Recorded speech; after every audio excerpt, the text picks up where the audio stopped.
My name is Antonio Garcia, and today I'd like to assist everyone towards the quickest, most effective way to address soloing over chord changes in standard tunes.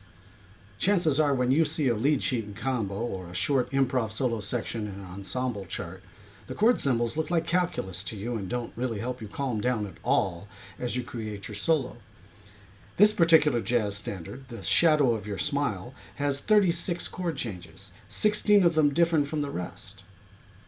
And yet, let's hear what it sounds like to play one single scale, the G major scale, over the tune's form. Why G major? Because this tune is in E minor, and E minor's relative major is G major. Most of us know our major scales as well or better than our minor scales, so let's stick with major scales for now.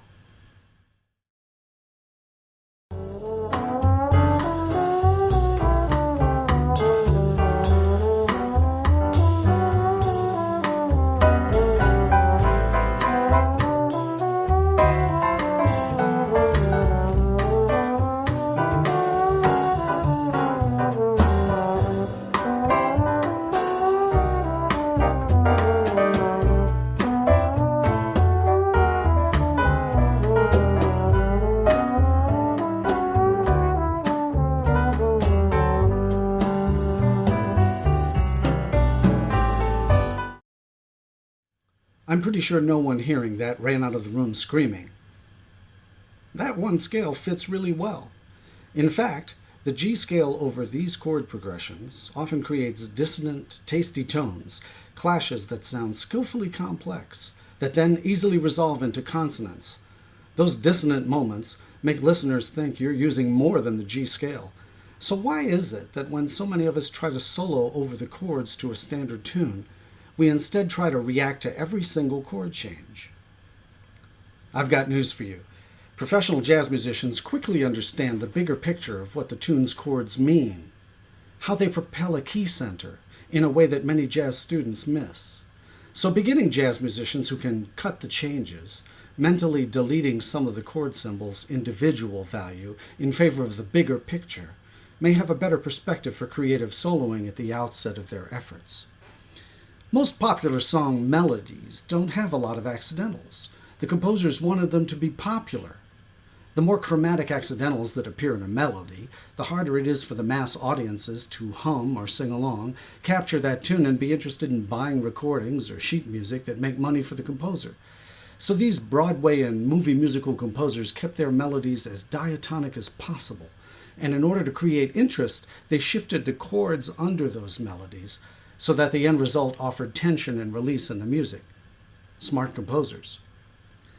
So if the tonic scale was good enough for the composers of the tune over so many different chords, why shouldn't you explore it as one of your first avenues for improvisation? I'm not suggesting that you should forever express yourself entirely via the tonic scale, but isn't it great to know how useful and dependable it can be for you? Relax and improvise a good melody. Let's look at the music theory of this principle for a moment. I'll stick to the key of C major here. I'm sure that many of you have seen the modes of a major scale before, and I hope you'll agree that I could call the Dorian mode Fred and the Locrian mode Pass the Salad. They'd still be the same notes of the C major scale, but starting on different scale steps, right? What if you stacked a series of chords in thirds above each note of the C major scale, all notes staying in the key of C? Then I hope you would agree that all the chord tones would also be the same notes of the C major scale, but starting on a different scale step. And this is where we discover that if any of these 7 chords appear within a C major tune, or its tune in the relative minor key of A minor, you can just play the C major scale over it. There are certainly many other choices, but wouldn't C major be a very relaxing start? But don't take my word for it. Allow me to solo for you over some of the tune, The Shadow of Your Smile, which is in E minor.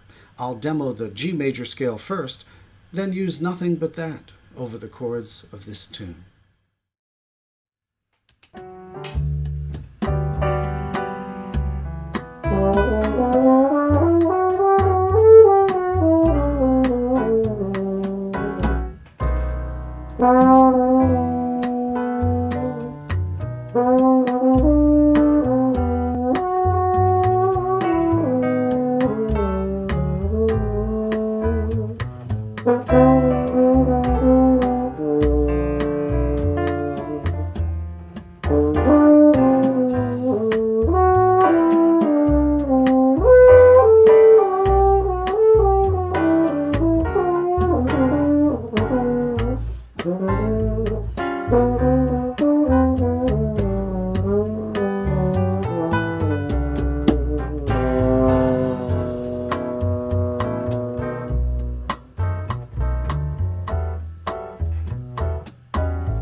This cutting the changes approach doesn't work over every tune in the world, but it does work over most of what we call standard tunes in jazz.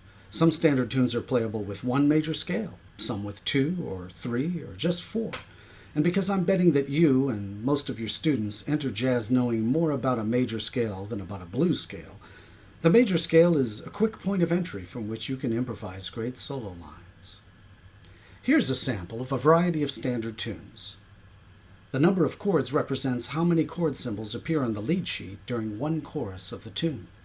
For a novice jazz soloist, each symbol would likely interrupt his or her train of thought. The number of different chords doesn't count any chord after its first appearance in the tune.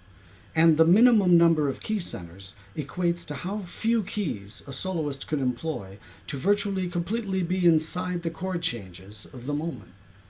The practicality of the cutting the changes approach is self-evident. These tunes average more than 10 times as many chord symbol interruptions as key centers. I ask you, would you rather initially learn to solo over a new tune approaching these concepts with the numbers from left to right, or the numbers from right to left?